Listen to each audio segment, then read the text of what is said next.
larang, mobil yang larang, kada ada urusannya, wani aja. Urusan orang kena minta wakaf, urusan kena orang minta bantuan orang garing, urusan silaturahmi. Wah, 500.000 tuh berat. Nah, kenapa sebabnya demikian? Karena dia merasa bahwa duit ini duitnya hasil dari usahanya. Buat apa aku membantu orang lain banyak-banyak? Nang cari aku, nang berusaha aku, ini duitku. Nah, ini orang yang jahil dengan Allah. Billahilladzi istaslama lahul aqilun al-arifun wa naza'ahu al-ghafilun al-jahilun wa hum 'anillahi mub'adun. أشهد أن لا إله إلا الله وحده لا شريك له مبدع الكون وأشهد أن سيدنا محمدا عبده ورسوله الجوهر المكنون اللهم صل وسلم وبارك على سيدنا محمد السر المخزون وعلى آله وصحبه وذريته وأتباعه إلى يوم لا ينفع فيه مال ولا بنون أما بعد المحترمون والمكرمون para habaib dan para alim ulama, para muhibbin hadirin hadirat rahimakumullah. Alhamdulillah, puji syukur kehadirat Allah subhanahu wa ta'ala yang melimpahkan taufik hidayah dan inayah kepada kita sehingga kita malam ini kembali berkumpul bertemu muka di majlis yang penuh berkah dan rahmat ini. Salawat dan salam keharibaan junjungan kita Rasulullah wa habibihi wa sabihi Nabi besar Muhammad sallallahu alaihi wasallam dan seluruh keluarga, para sahabat, zurriyat dan pengikut beliau ila yaumil qiyamah. Amma ba'd. Al-hikmatul hadiyata asyrata ba'dal mi'ah min al-hikamil ataiyah. Qala al-imam Ahmad ibnu Athaillah as-Sakandari rahimahullah wa nafa'ana bi ulumihi wa asrarih. Hikmah yang ke-111 dari Al-Hikamil Athaiyah, berkata Imam Ahmad bin Athaillah Sakandari rahimahullah, al-ghafilu idza asbaha nazara madza yaf'al wal 'aqilu yanzuru madza yaf'alullahu bihi, yang artinya bermula orang yang ghafil, orang yang lalai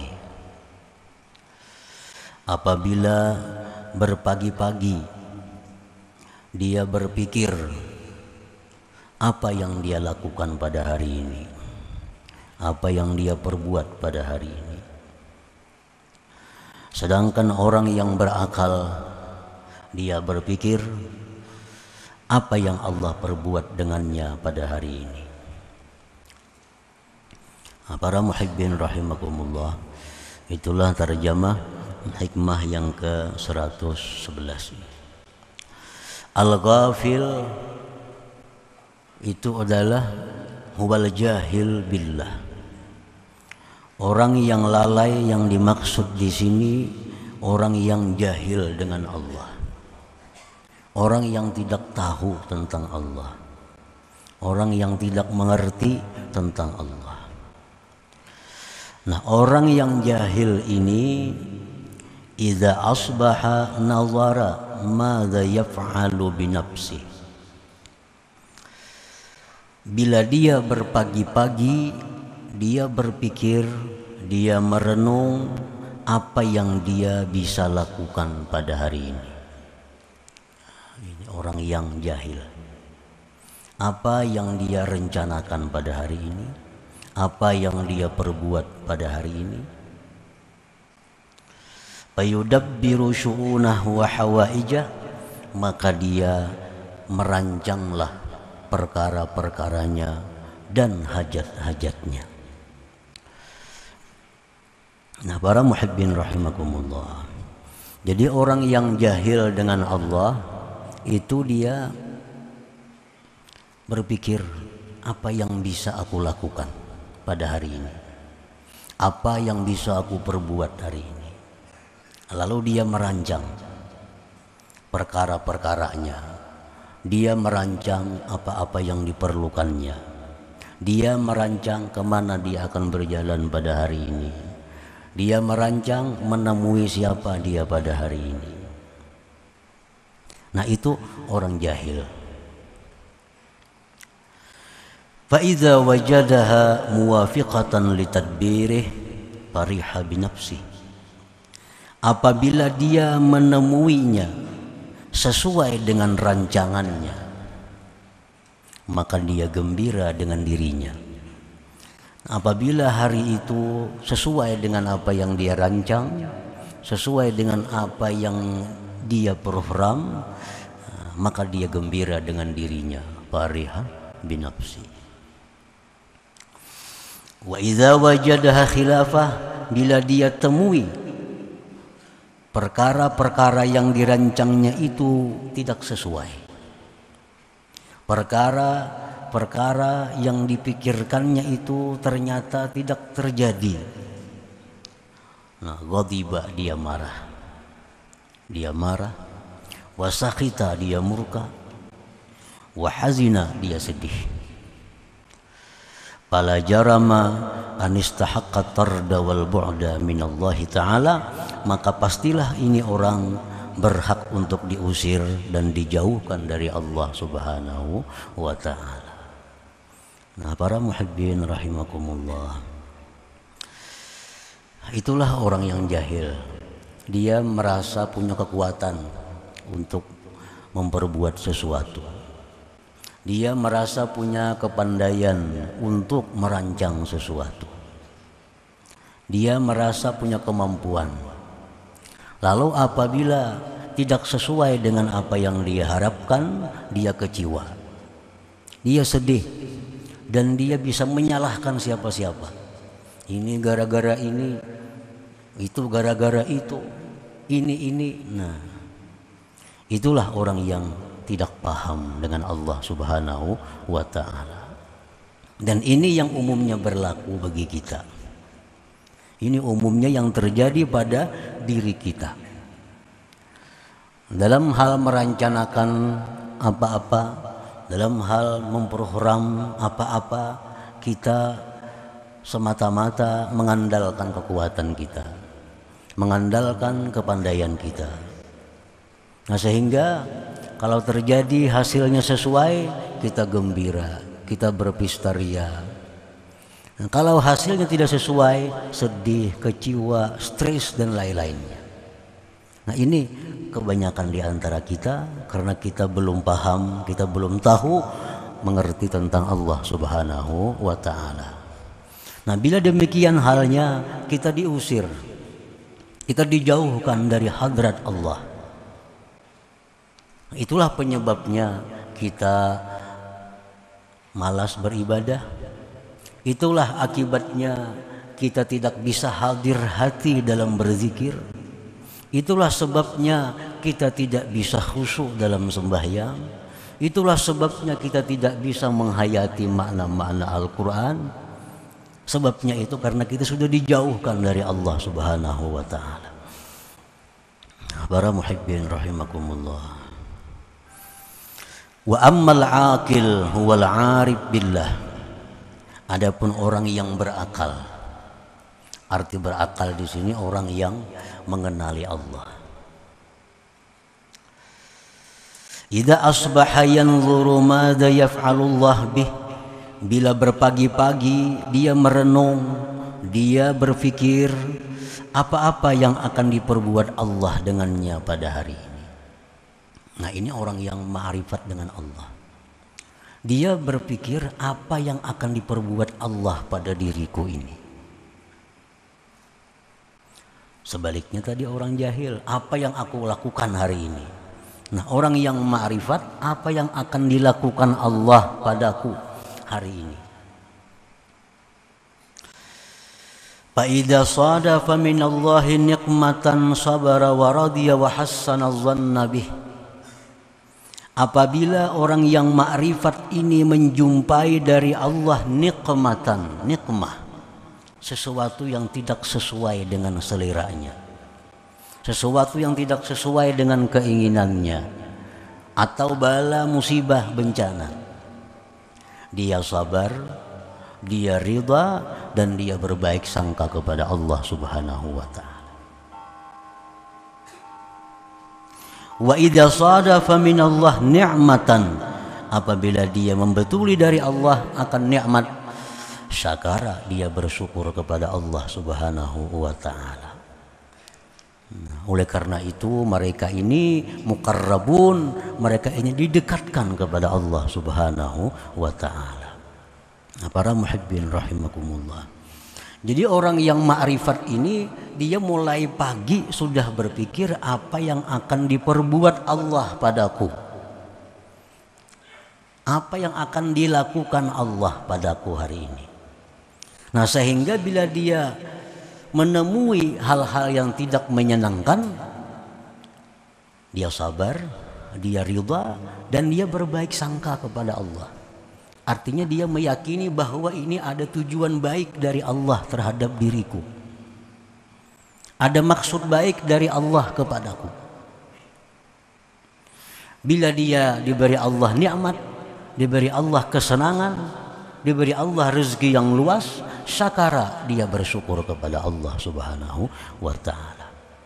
Nah, ini kelakuan orang yang ma'rifat dengan Allah Subhanahu wa ta'ala. Para muhibbin rahimakumullah, syukur itu oleh para ulama dijelaskan al-qaulu, mengata alhamdulillah, wal i'tiraf bi annaha minallah, mengakui bahwa nikmat itu daripada Allah, wa sarfuha fi ta'atillah, dan menggunakan nikmat itu di jalan Allah, itu syukur. Artinya orang yang mengerti tentang Allah, bila dia dapat nikmat, dia mengucap alhamdulillah, dia mengakui bahwa ini datang dari Allah, dan dia akan menggunakannya di jalan taat kepada Allah Subhanahu wa ta'ala. Ini orang yang ma'rifat dengan Allah. Bila dapat nikmat, dia demikian. Nah, lain halnya orang-orang jahil. Kalau dapat nikmat, dia berpuya-puya dengan nikmatnya, dia gembira dengan nikmat itu, karena ini merupakan hasil kerjanya, ini hasil jerih payahnya, hasil daripada rancangannya, dapat keuntungan yang besar, dia gembira, lalu dia berpuya-puya dengan nikmat itu. Nah, para muhibbin rahimakumullah, oleh karena itu kita sering melihat, bahkan mungkin diri kita masuk di dalamnya, bahwa kita tidak segan-segan menggunakan uang untuk kesenangan kita. Kita beli pakaian yang mahal, kita beli segala macam yang mahal untuk kesenangan hati kita, untuk kesenangan nafsu syahwat kita. Kita habiskan uang berpuluh-puluh bahkan ratusan juta hanya untuk kesenangan. Tapi giliran ibadah kepada Allah, giliran sedekah, giliran wakaf, giliran membantu orang miskin, giliran membantu orang-orang yang wajib dibantu, 1 juta pun sangat berarti, 500.000 pun sangat berat. Tapi kalau untuk berpuya-puya, seolah-olah duit tidak ada harganya baginya. Nah, ini perilaku orang-orang yang jahil dengan Allah Subhanahu wa ta'ala. Makan yang larang, pakaian yang larang, mobil yang larang, kada ada urusannya, wani aja. Urusan orang kena minta wakaf, urusan kena orang minta bantuan orang garing, urusan silaturahmi. 500.000 tuh berat. Nah, kenapa sebabnya demikian? Karena dia merasa bahwa duit ini duitnya hasil dari usahanya. Buat apa aku membantu orang lain banyak-banyak? Nang cari aku, nang berusaha aku, ini duitku. Nah, ini orang yang jahil dengan Allah. Pikiran kan macam itu, duitku, nang cari aku, nang bapak liir aku juga. Sekahendak we nu kana larang apakah? Nah, ini orang yang kada punya akhirat. Kada punya akhirat. Kan di akhirat dimintai tanggung jawab oleh Allah. Kemana nikmat yang diberi Allah sedemikian besar? Apakah kau gunakan untuk taat kepada Allah? Pasti ditanya oleh Allah yang demikian itu. Nah, para muhibbin rahimakumullah, Abu Bakar Siddiq radhiyallahu an, Umar bin Khattab radhiyallahu an, sahabat-sahabat lain radhiyallahu anhum, mereka contoh bahwa mereka sangat sederhana dalam hidup mereka. Tetapi urusan mengeluarkan uang untuk jihad mereka habis-habisan. Nah, ini contoh orang yang ma'rifat dengan Allah Subhanahu wa taala. Abdurrahman bin Auf hidupnya sangat sederhana, tapi urusan berjihad fisabilillah berani mengeluarkan seluruh hartanya. Nah, sebaliknya orang yang jahil dengan Allah, urusan kesenangan duniawi habis-habisan, kada berhitung ngeluar duit. Urusan kebaikan, urusan taat 4-5 kali menghitung. Nah, itu dampak pengaruh dari jahil dengan Allah. Merasa duitku nang berusaha aku apa urusannya. Oleh karena itu para ulama al-hukama mengatakan annas fil kasbi maratib, bahwa manusia itu dalam berusaha bermacam-macam. Minhum may yarar rizqa minal kasbi. Ada sebagian manusia yang menganggap bahwa rezeki itu didapatnya dari usahanya. Ini duitku dapat karena aku berusaha. Ini duitku ulihi karena aku berusaha. Nah, orang yang beriktikad demikian bahwa kafirun, dia kafir. Kafir itu. Kafir. Orang yang mengetikatkan dalam hatinya, aku dapat duitnya karena usahaku. Apa yang menggeduhi aku? Biarnya usahaku tuh. Bahwa kafirun, dia kafir. Kafir. Wa minhum may yarar rizqa minallah minal kasbi. Ada juga yang berpedoman, berkeyakinan bahwa duit yang ku dapat ini memang dari Allah, tapi aku juga nang berusaha. Jakanya aku kada berusaha, ada dapat duit. Bujurnya dari Allah. Nah, bahwa musyrik ini orang menyekutukan Allah. Ini menyekutukan Allah. Bujur duit dari Allah. Coba kamu yang berusaha, mau datang ke rumah duit. Nah, ini bahwa musyrikun, dia musyrik, menyekutukan Allah. Ini urusan i'tikad, urusan kekal dalam neraka. Jangan dianggap penting. Nah, bila kita masuk kelompok pertama, masuk kelompok kedua, iya ini orang-orang yang menghabiskan uang untuk berkesenangan dirinya, urusan ibadah kikir. Nang berusaha aku jarinya. Nah, itu. Jangan-jangan ada di antara kita nangka ini. Jangan-jangan ada di antara kita orang seperti ini. Pakaian 10 juta, maka ada masalah inting aja. Artinya agama kada melarang kita berpakaian demikian, tapi urusan kebaikan lebih dari itu. Kebaikan lebih dari itu.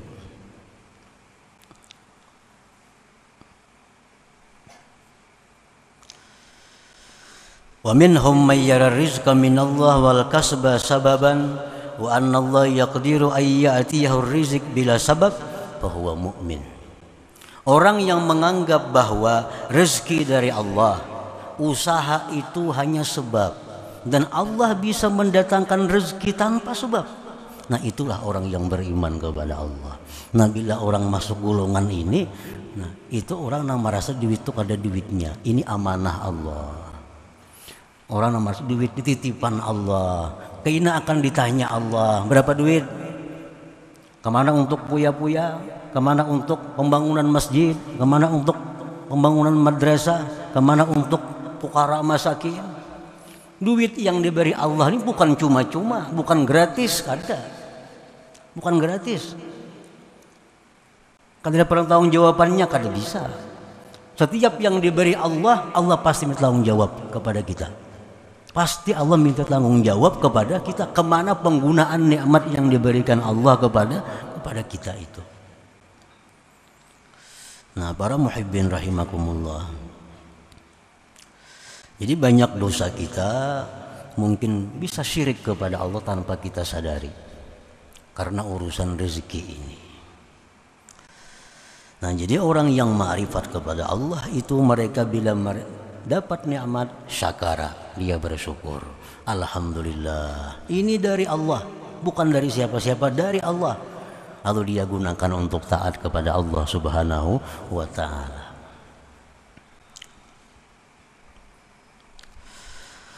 Fa'alaika bil'i'tina bihadzal amr wafham 'anillah fi umurik kulliha.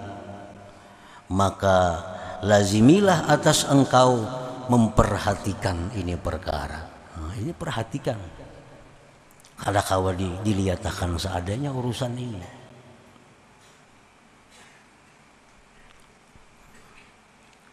Wafham anillah, paham-pahamlah engkau tentang Allah. Paham-paham tentang Allah. Allah memberi bukan tanpa tanggung jawab. Pasti Allah minta tanggung jawab. Jangan kada paham tentang Allah. Jangan kada paham tentang Allah. Wafham anillah fi umurika kulliha, pahamlah engkau daripada Allah pada perkara engkau seluruhnya. Nah, para muhibbin rahimakumullah, Rasulullah sallallahu alaihi wasallam mengajarkan kepada kita banyak doa. Banyak doa yang mana kalau kita hayati, kita pahami, doa itu sangat membantu kita untuk bisa mengenali Allah. Seperti Allahumma inni asbahtu la amliku li nafsi dharra wa la naf'a. Ujar Nabi, ya Allah, bahwasanya aku berpagi-pagi tidak memiliki untuk memudaratkan dan memberikan manfaat. Wala mauta wala hayata wala nusyura, dan tidak memiliki kematian, kehidupan dan kebangkitan. Wala astati'u an akhudha illa ma a'taitani, dan hamba tidak bisa mengambil kecuali yang telah engkau berikan kepadaku. Nah, jadi doa Nabi ini mengajarkan bahwa pengakuan kita kadang memiliki apa-apa, memberi manfaat, memberi mudarat, hidup, mati, kebangkitan, dan pengakuan bahwa tidak bisa mengambil sesuatu kecuali yang Allah berikan. Wa an attaqiya illa ma waqaitani, dan bahwa hamba tidak bisa menghindar sesuatu kecuali yang kau hindarkan daripadaku. Waffiqni, maka berikan taufik kepadaku. Allahumma ya Allah, lima tardah, bagi yang kau ridai akan dia. Minni, daripadaku, minal qaul, dari perkataan, wal fi'li, perbuatan, wa fi afiyatin wa sitrin, dan pada keafiatan dan tutupan, innaka ala kulli syai'in qadir. Nah, ini salah satu doa Nabi yang kalau kita baca doa ini tapi kita paham artinya, itu akan menumbuhkan dalam hati kita bahwa kita tidak mempunyai apa-apa. Nah, kalau kita sudah meyakini bahwa tidak mempunyai apa-apa, nah kita bisa bahwa merenung apa yang akan diperbuat Allah kepadaku pada hari ini. Bukan lagi berpikir apa yang aku perbuat hari ini. Nah, para muhibbin rahimakumullah. Jadi para ulama menguraikan urusan rancang merancang, urusan rencana merencana, urusan atur mengatur, itu bukan hal yang dilarang. Kita merancang ini bukan dilarang. Kita merencanakan ini, kita mengatur ini, itu tidak dilarang asal disertai dengan 3 hal. Sertai dengan 3 hal. Bila kurang dari 3 hal ini, kita akan salah dan berakhir kerugian. Ayo merancang. Apa yang kita rancang? Hari ini aku hendak kasih ini, kasih itu, kasih ini, kasih ini. Hari ini aku hendak makan itu, makan ini, makan ini. Ayo kada Bapak. Cuma disertai 3 hal. Pertama, sertakan billah.